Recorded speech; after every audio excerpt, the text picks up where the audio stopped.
tanong ko na rin po, nag 10 years na po ako sa service noong January. Pero nag-leave without pay po ako ng 2 months. Maapektuhan po ba ang loyalty pay ko? So, yung sagot natin dito ay yes, no? Pero napaisip po ako, no? Kung kailan nangyari yung leave. Kung nangyari po yung leave na yon after ka nag 10 years, so hindi siya counted for your first loyalty, kundi doon siya sa second loyalty pay mo kapag 15 years ka na. So, ganito po yung guidelines sa loyalty pay. Kinakailangan po kung sa first loyalty na 10 years period, hindi po lalagpas sa 50 days ang inyo pong vacation leave without pay. So, wala naman po vacation leave ng teachers. So, ito pong mga personal leave ninyo. No, personal leave without pay. So, hindi naman po sinabi doon na sick leave. No? So, kung ito pong tinutukoy ninyo na leave ay personal leave without pay naman po talaga yan, kapag umabot po ng sumobra ng 50 days sa loob ng 10 taon, then hindi ka eligible for the loyalty pay on your 10th year. After that, since yung susunod na loyalty pay natin ay after 5 years, kapag nag 15 years ka na. So, for that 5-year period, kinakailangan na hindi umabot o hindi lalagpas sa 25 days naman. So, kalahati ng 10 years, kalahati po ng 50 days din.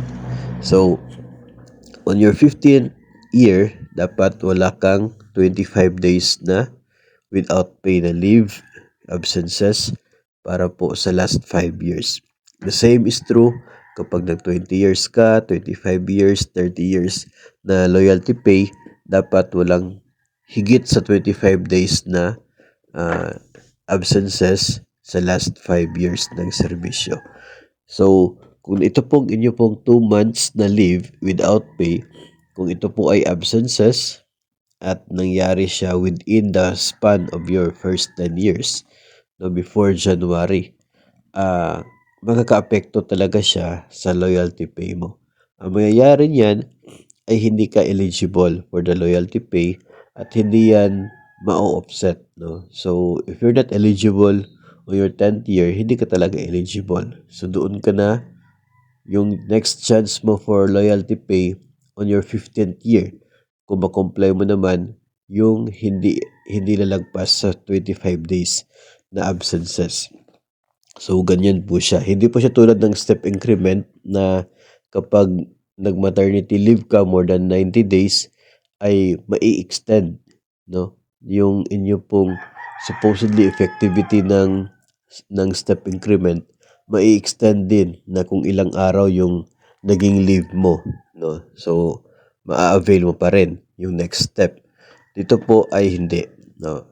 Sa loyalty pay, it's either you are eligible or not. If you're not eligible for now, then sa next loyalty pay ka naman magsikap, no, na maging eligible for your loyalty pay. So, yes, makakaapekto siya if nangyari nangyari yung leave without pay mo, yung absences mo within the span of your first 10 years in service.